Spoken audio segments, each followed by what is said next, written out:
Good morning students.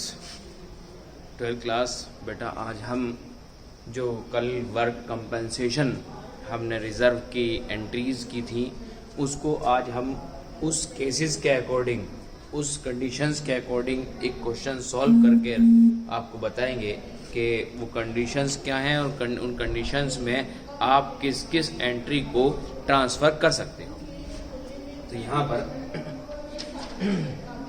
एक question है बेटा, ए, बी और सी तीन पार्टनर हैं और तीन पार्टनर में जो रेशियो है वो 2:2:1 है। ठीक, ये इसकी रेशियो है। डी एंटर होता है, उसका 1/4 शेयर है। उसके साथ साथ उसने कहा है कि 31 मार्च में और वर्कर्स कंपेंसेशन रिजर्व जो है वो 80,000 है। अब इसके अकॉर्डिंग कंडीशंस जो दे रखी हैं वो दे रखी है, if there is no other information, अगर कोई इंफॉर्मेशन ना हो तो आप क्या करेंगे। यहाँ देखिएगा, डेट, पर्टिकुलर,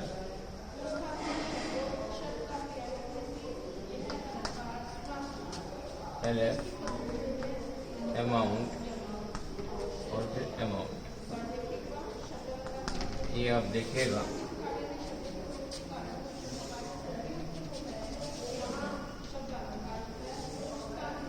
हमारे सामने पहली जो कंडीशन है वो अराइज, इसने कहा है कि if there is no other information, यानी कि कोई और इंफॉर्मेशन अगर ना हो तो क्या हो। अगर कोई इंफॉर्मेशन नहीं है तो क्या हो सकता है, ये देखने की बात है।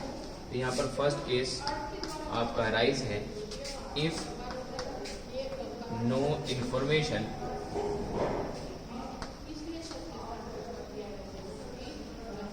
प्रोवाइड, ये कोई इंफॉर्मेशन अगर प्रोवाइड नहीं है तो उस कंडीशन में आप वर्कर कंपेंसेशन रिजर्व जो है उसकी एंट्री क्या करेंगे, worker compensation reserve account debit to partners capital account. अब पार्टनर्स कितने हैं, ए बी सी, यानी ओल्ड पार्टनर्स में डिवाइड होगा ये। To A is capital account, to B is capital account और टू सी इज कैपिटल। यानी कि तीन चीज आपके सामने यहाँ पर मौजूद है। 80,000 हमारा ये रिजर्व फंड है और हम इसको अगर 80,000 को 2:1 में डिवाइड करते हैं तो हमारे पास 32,000, ये 32,000 और थर्ड वन इज 16,000 की अमाउंट ट्रांसफर होती है। ठीक है, यहाँ आप लिखेंगे worker compensation reserve distribute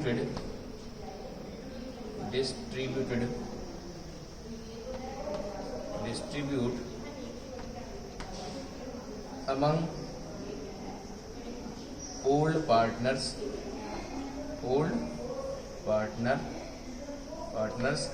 in old profit sharing ratio, यानी कि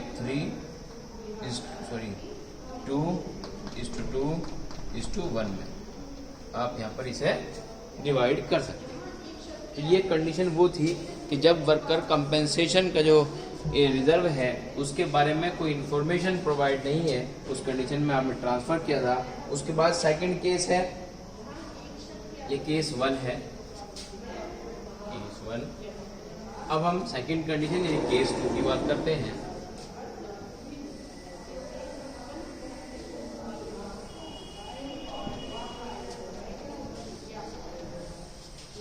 केस 2 में ये बात बताई गई है कि if claim for the worker compensation is estimate 50,000। अब ये जो कंडीशन दूसरी आ गई, ये आपकी आ गई 50,000 की, यानी सेकंड कंडीशन आपकी। यहाँ पर लिखिएगा कि second, if worker compensation reserve is 50,000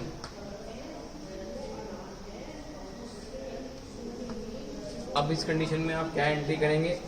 इस कंडीशन में आप एंट्री करेंगे worker compensation reserve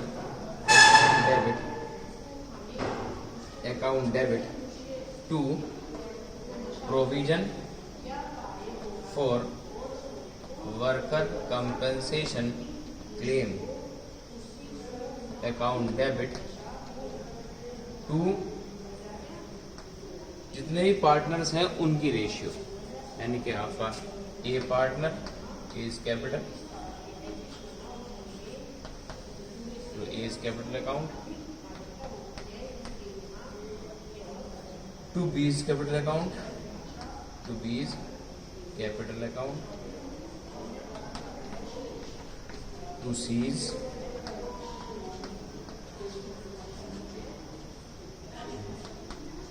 it means इन जितने भी ओल्ड पार्टनर्स हैं उसमें फिर यही होगा कि अगर उसकी एस्टिमेशन कॉस्ट जो है वो इससे कम है तो आप यहाँ पर worker compensation reserve account debit to provision for worker compensation claim account debit to A's capital to B's capital. अब यहाँ पर 80,000 लिया जाएगा जो उसकी मेन अमाउंट है, जो एस्टिमेशन कॉस्ट है वो आपकी 50,000 इसके अंदर आ जाएगी यानी प्रोविजन फॉर में। उसके बाद अब हमारे पास जो अमाउंट है वो अमाउंट आप 12,000 इसके अंदर लिखेंगे, then 12,000 then 12,000 it means 6,000।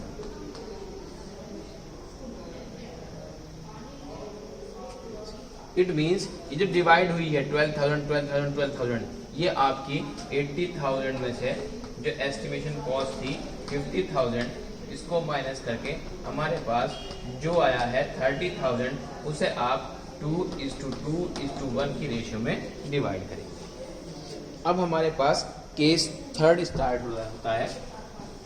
Case third में क्या बताया गया है कि if A claim for the work compensation is estimated 80,000 it means यहाँ पे क्या है, यहाँ पर बिल्कुल इक्विवेलेंट अमाउंट दे रखी है क्लेम की जितना आपका वर्कर कंपनसेशन रिजर्व है उतनी। तो यहाँ पर केस थर्ड इस्तेमाल होता है if claim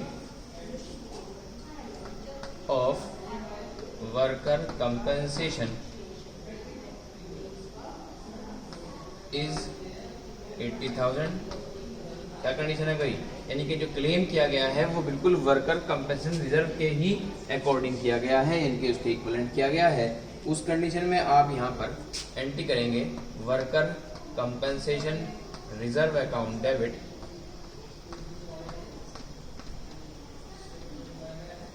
to provision for worker compensation claim, ये आपकी एंट्री जाएगी और ये एंट्री जो है वो 80,000 से ट्रांसफर हो जाएगी। ठीक, अब यहां पर आप फोर्थ केस में आते हैं। If A claim for worker compensation is estimated 1 lakh it means is 80,000 से। अब यहां पर दूसरा जो कंडीशन थी वो पहली कंडीशन क्या थी, नो इन्फॉर्मेशन की, दूसरी कंडीशन ये हो गई आपकी, तीसरी कंडीशन आपकी कितनी थी, इक्विवेलेंट टू 80, और फोर्थ कंडीशन यहाँ पर आपकी आती है कि worker compensation claim is more than the reserve. अब ये रिजर्व से ज्यादा है। अब यहाँ पर केस 4 के अंदर चलते हैं। इस केस 4 में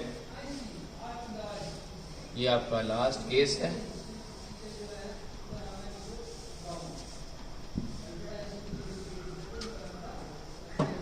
इस लास्ट केस के अंदर उसने यहाँ पे कहा है कि ये अबव हो गई है। यहाँ पे लिखिए if claim of worker compensation is more than worker compensation reserve. अब इस कंडीशन के अकॉर्डिंग आपके यहाँ पर 2 पार्ट हैं। यहाँ पर worker compensation reserve account debit to provision. अब देखिए उसने कहा है ज्यादा हो जाएगी, इट मींस रिवैल्यूएशन के अंदर प्रॉफिट आ जाएगा। तो यहाँ पर revaluation account debit, revaluation account debit to provision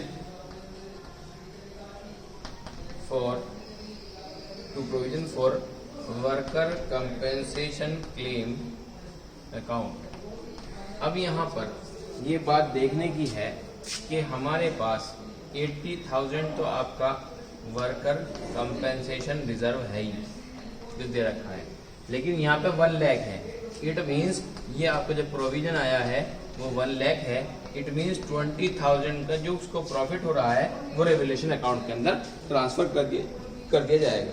उसके बाद सेकंड एंट्री जो है यहाँ पर, सेकंड एंट्री ये फर्स्ट है इसकी और ये सेकंड है, ये इसमें लास्ट एंट्री है। तो यहाँ पर आप ओल्ड पार्टनर्स के अंदर डिवाइड करेंगे। A is capital account debit, B is capital account debit,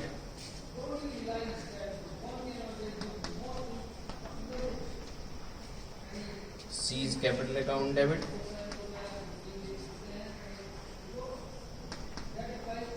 अब तीनों ओल्ड पार्टनर में डिवाइड हो गया है, ठीक है। अच्छा, तीनों ओल्ड पार्टनर में डिवाइड हो गया तो यहाँ पर आप केवल इन सारी अमाउंट्स को रिवैल्यूएशन अकाउंट के अंदर ट्रांसफर कर देंगे, रिवैल्यूएशन अकाउंट। अब यहाँ पर आपने 20,000 ये पोर्शन लिया है रिवैल्यूएशन अकाउंट का। अब इस 20,000 को आप 20,000 जो ओवर है इसका, उसे आप 2:2:1 की रेशियो में डिवाइड करेंगे और यहाँ पर आपका 8,000 और आपका 4,000 ये आपके अमाउंट ट्रांसफर हो जाएगी।